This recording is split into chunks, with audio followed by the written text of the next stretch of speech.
On 9/11, Senator Gary Hart made a statement on TV. And in that statement he said, Americans will likely die on American soil, possibly in large numbers.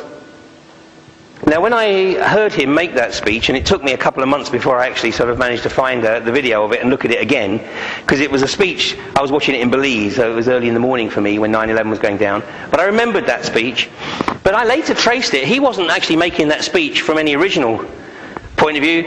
He was actually quoting from another report written by another extreme right-wing group like the Project for New American Century, and it was the Hart-Rudman US Commission on National Security, and they actually included this statement in their report. Americans will likely die, possibly in large numbers. Well, you know what?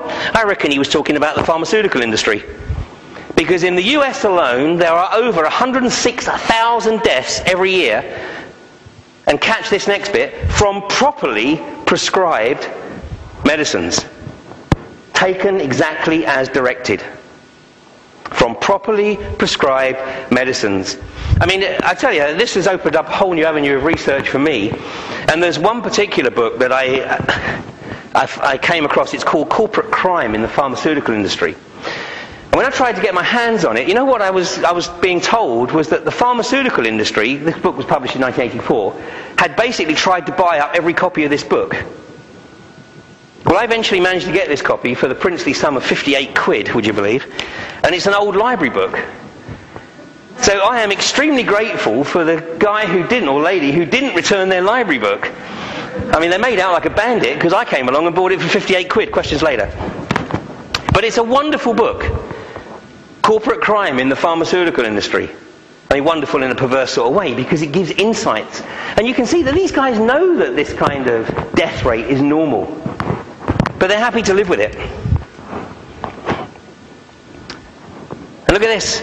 Another 150,000 people will die every year as a result of other medical blunders, making deaths caused by doctors one of the leading causes, some would say the leading cause of death in the USA. Well, of course, MRSA and the such, are also catching up with that. In the 10 years, it's estimated that 7.8 million people suffered death from properly prescribed and properly implemented medications. When the pharmaceutical industry does a test, right, it has to prove that there is a percentage of the people who are participating in that test who received some positive benefit from that particular medication. Any idea what the percentage of that they have to prove is? 35%? We wish. It's 5%.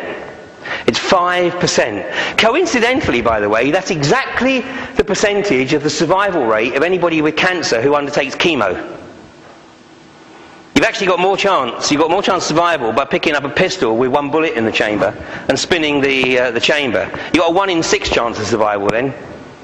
But with chemo, it's 5%, the same level as they have to prove the efficacy of the drugs. So Big Pharma, believe it or not, actually kills more people than the US military. Now, I know that's a tough one to believe, but they do. The Big Pharma, the pharmaceutical industry, and just to put this in perspective, in 2002, the top 10 pharmaceutical companies earned more in profits than the rest of the 490 companies in the Fortune 500 put together. And the reason I'm using 2002 is because that changed in 2003 with the oil industry deciding to get a piece of the action. But this is the magnitude of the profitability. So automobile accidents, police and civilian firearms. In fact, in 1997, I can tell you because I was living in the US at the time, 1997 was the first year that more people had died through accidental firearm incidents than through automobile accidents in the US. Now, just as a side, you got any idea what kind of numbers we're talking about here? So that's very slight. So say it's the same number. Any idea how many people died from automobile accidents in the US? And this is 1997. Pretty good guess, David. It's 47,000. It was 47,000 from automobile accidents and 47,700 in 1997 from firearm-related incidents. And of course, terrorism. I mean, any idea how many people, I mean, forget the military campaigns, but that aside, how many people actually die from terrorism?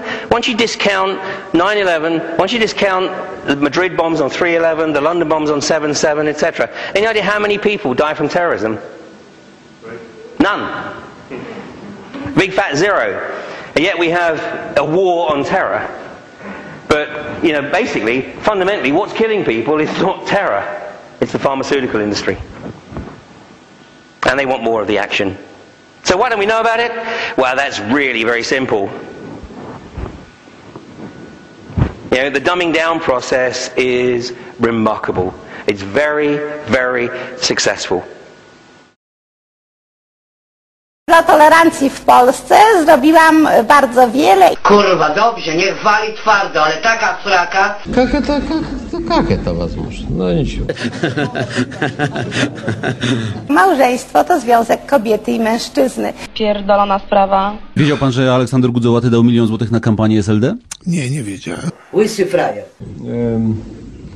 Być w Brukseli i w Strasburgu, albo nie. Savoir vivre.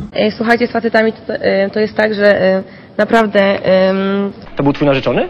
Tak. To jak można prostytutkę zgwałcić? Ona to zrobiła. Bo mi się bzykać chciało. Kurwa, lelum polelum, kurwa, madam, kurwa, pierdolone z XXI wieku. To było chyba o Ukraińcach.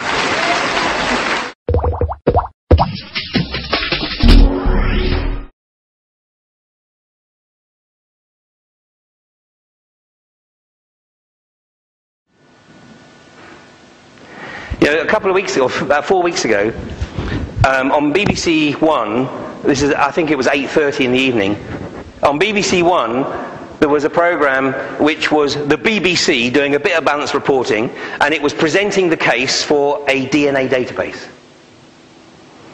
On Channel 4 was Peter Oborne doing an expose of corruption in the EU. On ITV was Coronation Street. Now, which of those programs, forget it, you know the answer. And people are starting to realise and ask questions, even in the semi-mainstream media, about the impact of food.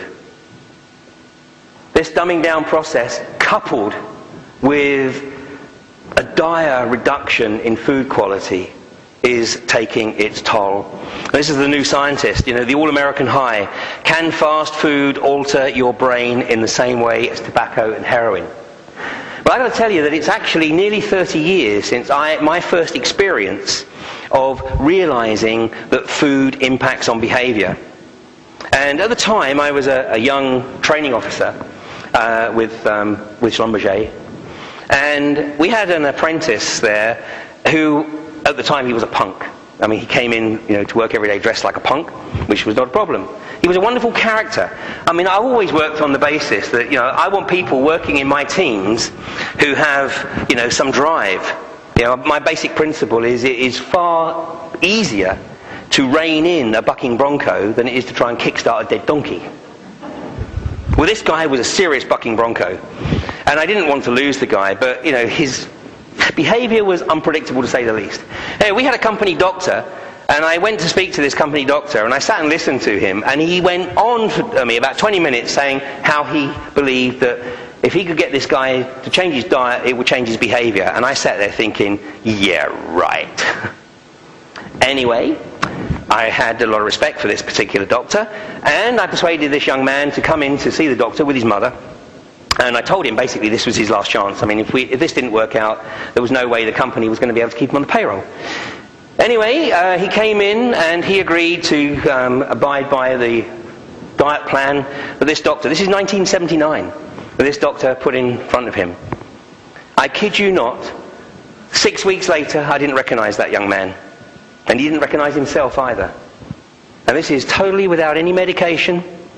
It was totally on the basis of whatever that doctor had recommended as change of diet. And that was my first experience. I just logged it. It was at the time it was no more than that. I just logged it. But I recognised that there was a link. this was from the Daily Mail just a few days ago. EU ethics experts are expected to call for a ban on clone farming amid concern over animal welfare. But look at this piece here. This is so significant.